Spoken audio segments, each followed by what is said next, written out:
sa tuloy-tuloy na hinaing ng mga biktima at naulila. Natakot din kami.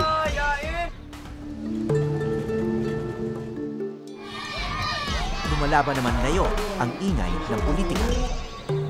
Kaya marami akong kasamahang mamamahayag na nangangarap ng layasan ang kaguluhan at banatan kahit sandali. Para sa huli kong dokumentaryo bago mag-eleksyon, lumayas nga kami.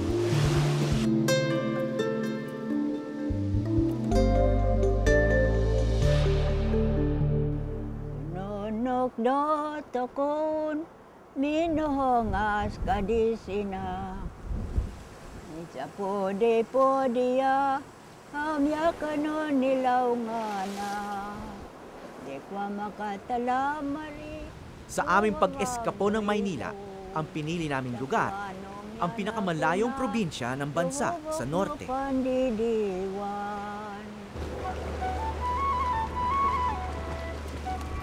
Mas malapit pa ang Batanes sa Taiwan kaysa sa Luzon.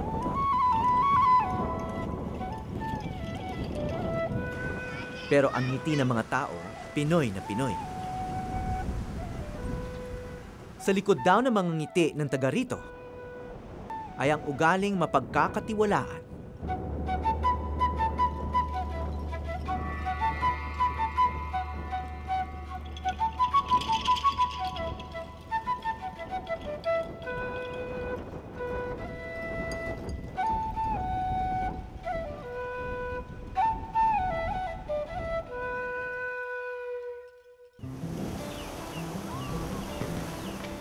Dito sa kanilang bayan, bihira ang anumang uri ng krimen. Kaya't kung may mangyayari man daw na krimen, malaki itong bagay para sa kanila. Dahil halos walang krimen sa lugar, hindi rin ganong karami ang ginagawa ng kanilang piskal at korte.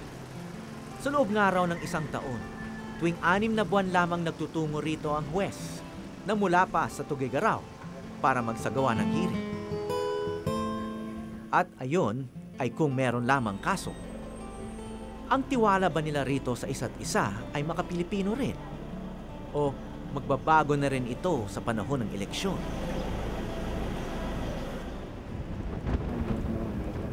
Karne ng kalabaw. Simple lang mamuhay ang mga Ivatan, ang tawag sa mga taga-Batanes.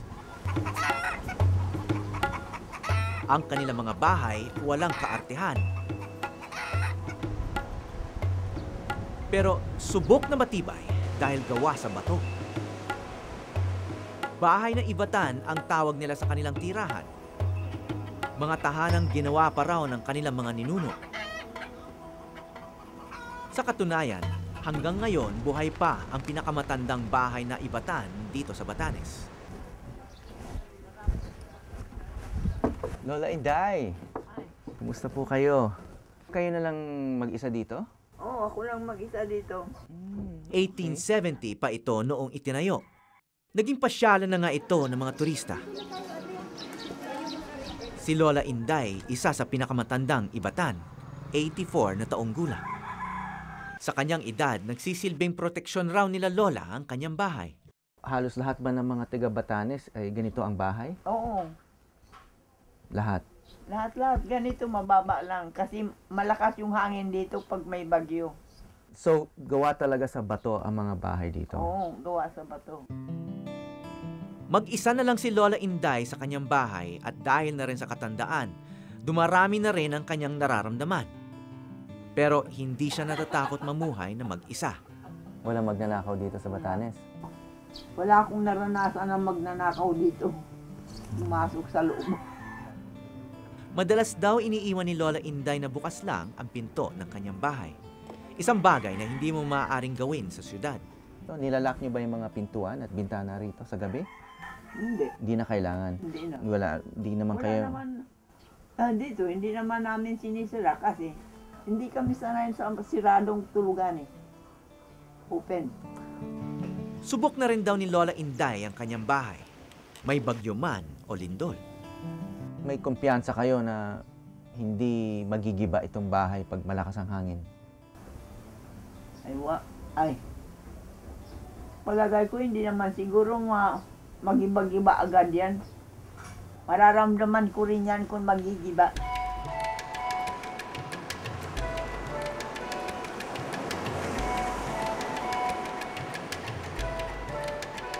May isang simple pero tanyag na tindahan dito. Wala kasing bantay ang tindahan. Ang customer mismo ang kukuha ng paninda at kusang mag-iiwan ng kanyang bayad. Dito raw masusubukan kung sino ang matapat. Good morning po. Hi, Howie Severino. Ayun po. So, kumusta na ngayon ang Honesty Cafe? Honest pa ba yung mga customers dito? Oo. Mas marami ang honest kaysa dishonest. So, bakit nyo naisip na magtayo ng Honesty Cafe? I do not know who named it. But when I heard it in the radio in Basco, yung ano natin dito, local radio station, sabi nila, mayroon dyan. Yung mga nai-standard sa Ivanaport, mayroon naman silang inuman ng kafe dyan sa Honesty Cafe. Meron pa rin naman daw dishonest na customer ang Honesty Cafe. Pero mga turista raw ang mga ito. They came here and they got one because I noticed one was missing. But when I look at the box, there was no payment. Oh, they didn't pay. Oh, they didn't pay. Karamihan ng mga tao rito sa Batanes, honest, and they don't cheat, even during elections, sa tingin nyo? Sa tingin ko, wala pang nag-cheat sa election dito.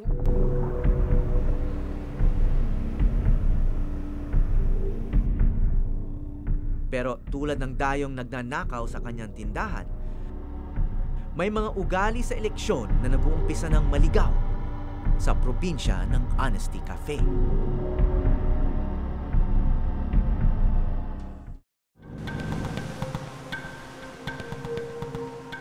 Kung ikukumpara sa syudad, malayo ang muka ng eleksyon sa Batanes.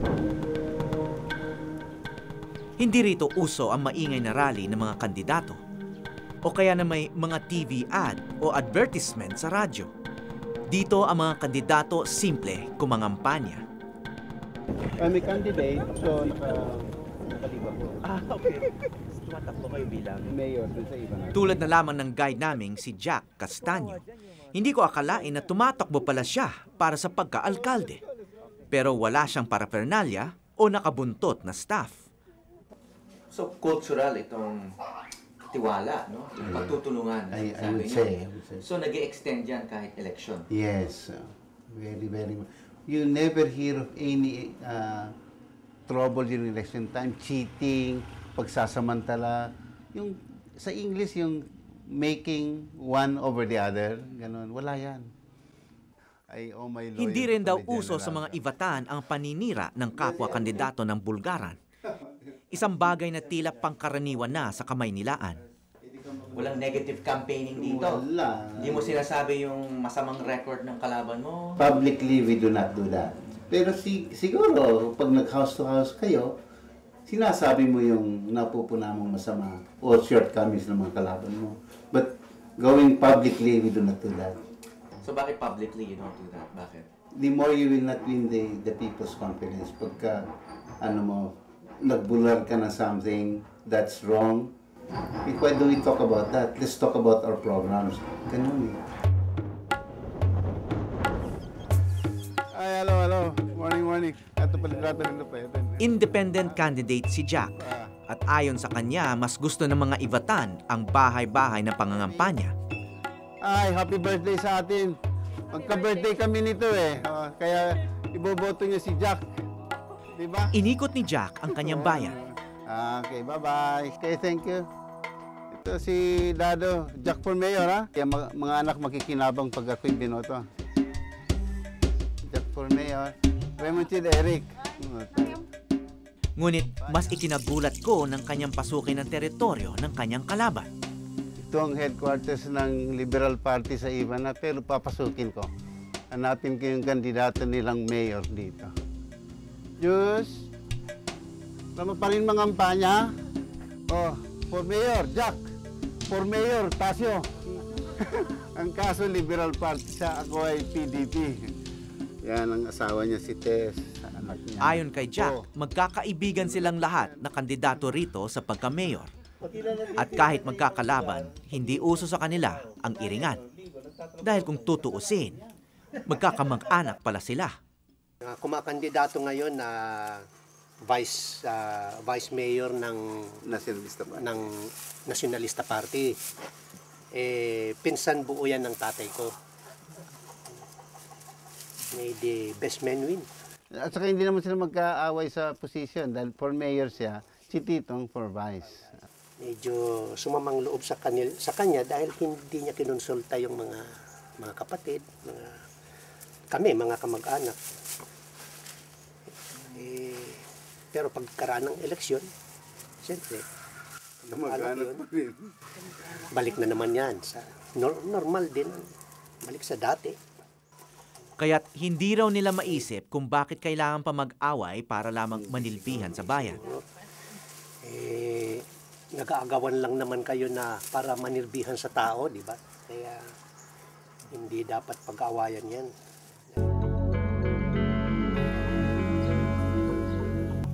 Sixth-class municipality ang bayan ng Ibana, isa sa pinakamahirap.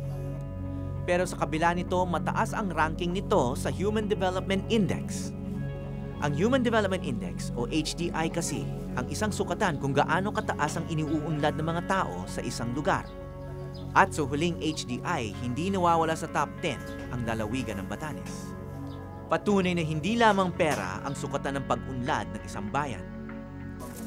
Tignan mo yung sweldo ng magkano lang. Mabuti may sweldo na ngayon. Dati walang sweldo yan. Per dime lang. Per dime lang. Kung ikumpara mo sa pwede namin kitain, kung wala kami sa serbisyo, mas malaking kikitain namin. Kaya't minsan, hindi raw maalis ng mga Ivatan ang pagtataka kung bakit kailangan magpatayan pa sa ibang lugar para lamang sa isang posisyon. Ang isang politiko sa amin dito, napakalaking sakripisyo. Hindi katulad sa ibang lugar na gusto magpayaman, kaya Pasok sa politiko. papasok sa politiko. Mayor! Dinala rin kami ni Jack sa nakaupong mayor ng Ivana, si Mayor Ramon Elizondo. Buksan ko na maski wala si Mayor. Alam niya man mga ngampanya ko. Ay, ito si Mayor. Oh, Mayor. Oh, no, itong may-ari ng bossing ng Ivana. Kalaban niya rin ito ngayon sa posisyon ng pagkaalkalde, ngunit tulad ni Tasio ng Partido Liberal, isa rin niya itong kamag-anak. Oh, si Monching. Ang kapatid niya, asawa ng kapatid ko. Oh, kamag-anak din. So, ganito kami ka-peaceful talaga sa Bataan. Magkakamag-anak lahat eh. Walang sama ng loob, hindi nag-away-away.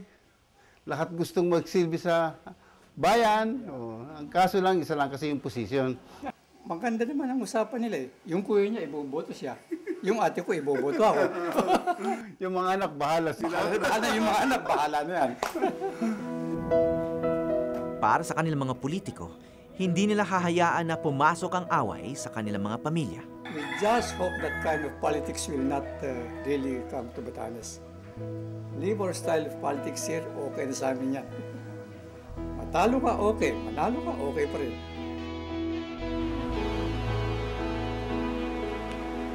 Ngunit alam naman natin na kailangan lang ng isang korap na politiko para sirain ang napakagandang kultura ng isang lugar. Nangyari na yan sa iba. May pangamba kayang mangyayari rin dito.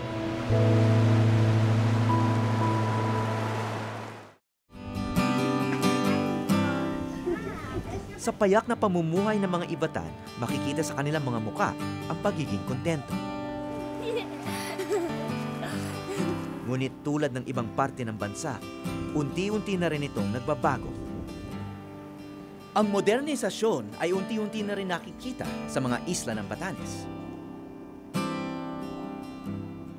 Marami sa mga bahay na bato na gawa pa ng kanilang mga ninuno ay hindi na nila tinitirhan. Mas pinili na nilang tumira sa konkretong bahay.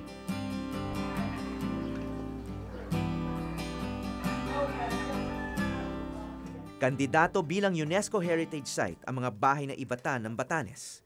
Ngunit dahil sa patuloy na paggiba ng mga ito, maaaring hindi na maisama sa listahan ng UNESCO.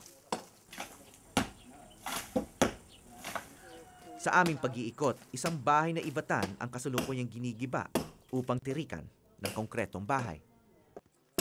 Nasa Amerika na raw kasi ang mga may-ari nito at gagawin na lamang bakasyunan. Ito, tanggalin yung mga tinibag, tapos patayuan uli ng bahay, yung bago na yung konkreto. Kasi madalas dito yung yung bagyo, saka minsan yung lindol. Ito rin ang isa sa mga dahilan kung bakit mas pinipili na nilang manirahan sa mga bahay na konkreto. Meron kasi itong pundasyon na bakal. Tulad na lamang ni Aling Zenaida na mahigit 10 taong nagturo bilang teacher sa Australia. Sa pag-uwi niya rito sa Batanes, pagpapaayos ng kanilang bahay ang kanyang ginawa. We decided to come that December last year. And when we came, sabi na, I think I want to build a house now. Dito, we have families here, friends, and they feel that they belong. Parang gano'n, it's really, really nice there. We feel really welcome, and it's a different feeling to be around relatives and friends. Kasalukuyang itinatayo ang bagong bahay nila Aling Zenaida. Nagpapatayo pa rin siya ng bahay na ibatan, pero para gawing memorabilia na lamang. Ay, gusto namin manatiling alaala yung aming pinanggalingan, yung traditional house namin nung unang panahon.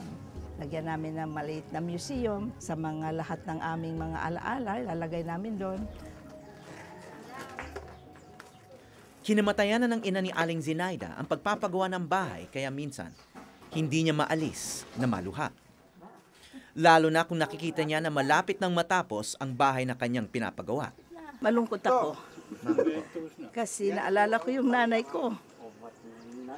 Dahil kung bahay yung nanay ko, matutuwa siya. Pinapagawa niya man namin yung bahay niya. Madalas pera ng OFW na taga Batanes ang ipinupuhunan sa konkretong bahay. Meron ding ibang impluwensyang galing sa labas na nakaaapekto sa kultura rito, tulad ng internet.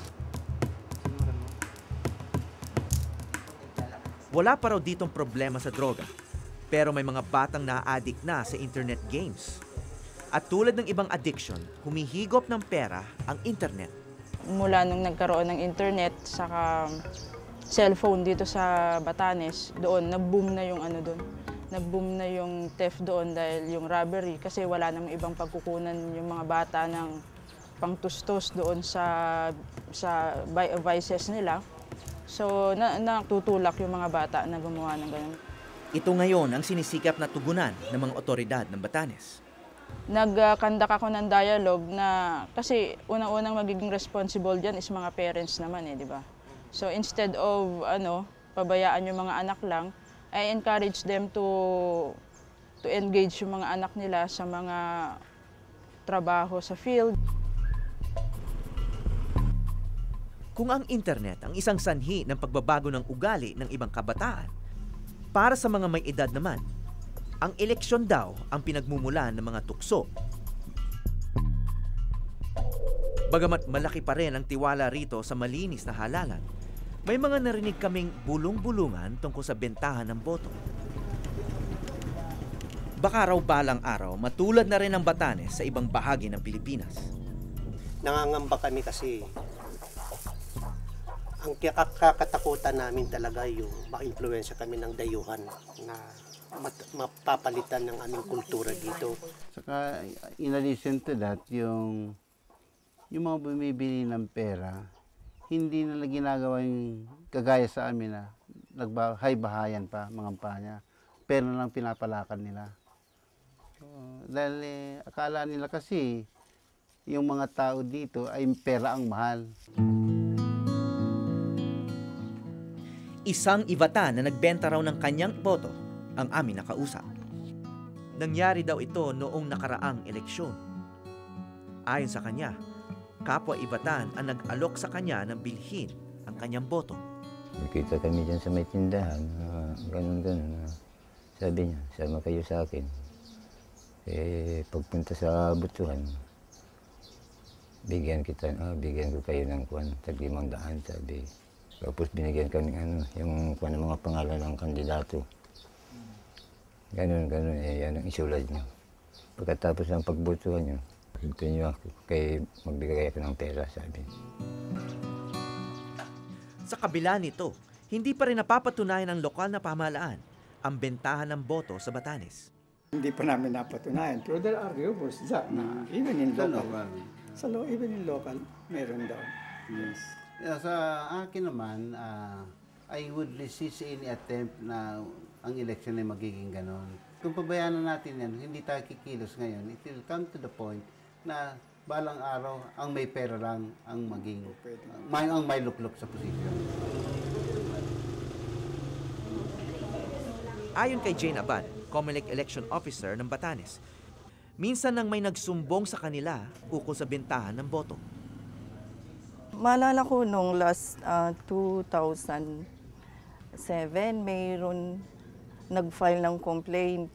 Pero nung pinatawag na sila sa regional office namin for investigation, nag-retract yung mga complainants. Wala pa kaming napatunayan na may vote buying dito. Minsan mayroon nagrereklamo sa office, verbal lang. Wala naman complete evidence na pinapakita sa amin. Kaya hanggang ngayon, pwede pang sabihin na walang opisyal na kasong vote buying sa Batanes. Ngunit ang mga ugong-ugong ng pandaraya ay para bang isang nagsisimulang sakit na hindi ginagamot dahil mas masarap isipin na napakalusog ng katawan. Tulad ng maraming lugar sa Pilipinas, tinatamaan ng Batanes ng regular na brownout.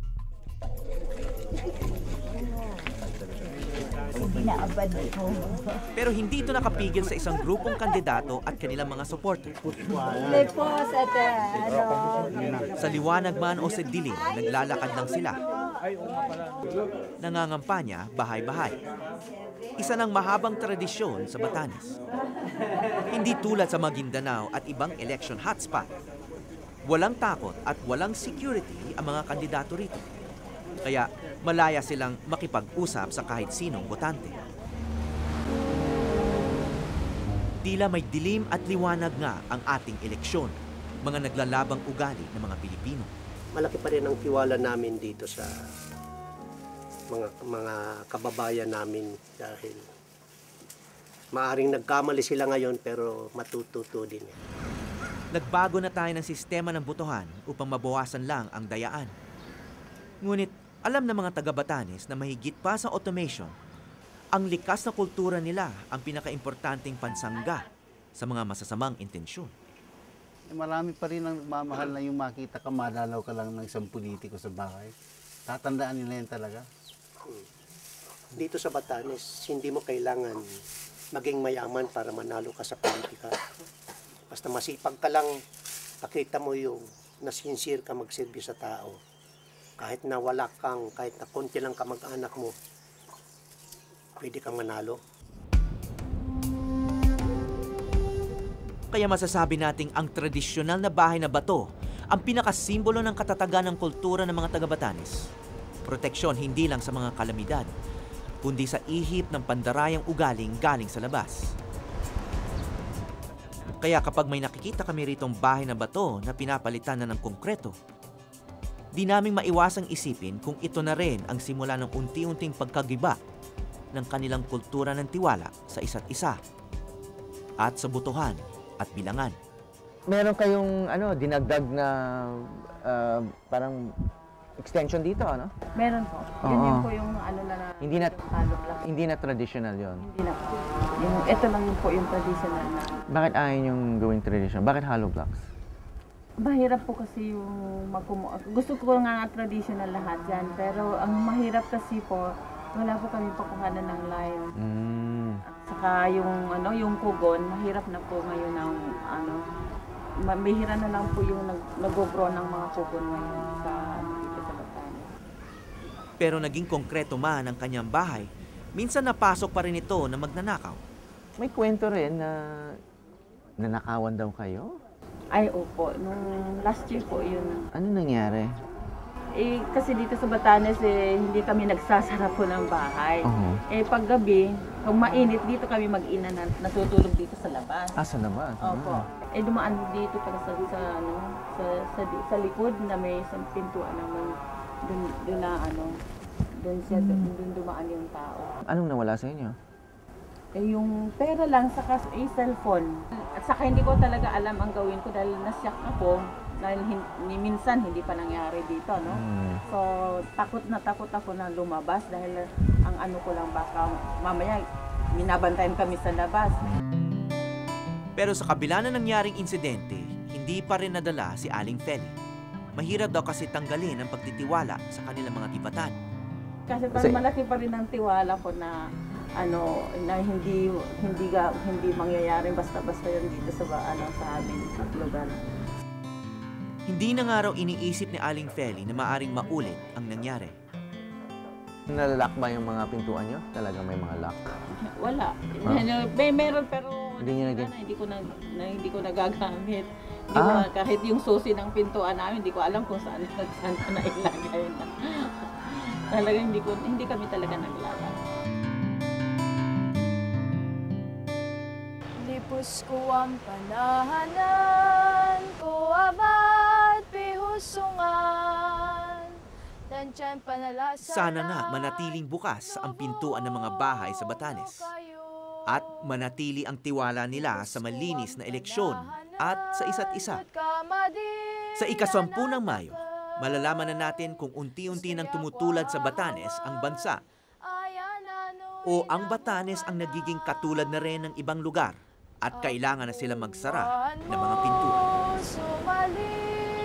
Mula sa Batanes, ako po si Howie Severino at ito ang Eyewitness.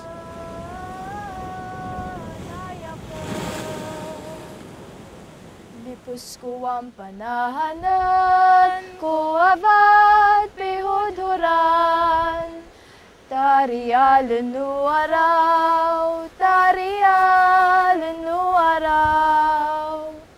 Lipos ko ang panahanan ko abat pihusungan. Tansyan panalasalan, lubong no kayo. Lipos ko ang panahanan ko't kamadir yan atakay. Istorya ko hahawan, ayan ano inabungan na. Maraming salamat sa pagtutok sa Eyewitness mga kapuso. Ano masasabi niyo sa dokumentaryong ito? I-comment na yan at mag-subscribe sa GMA Public Affairs YouTube channel.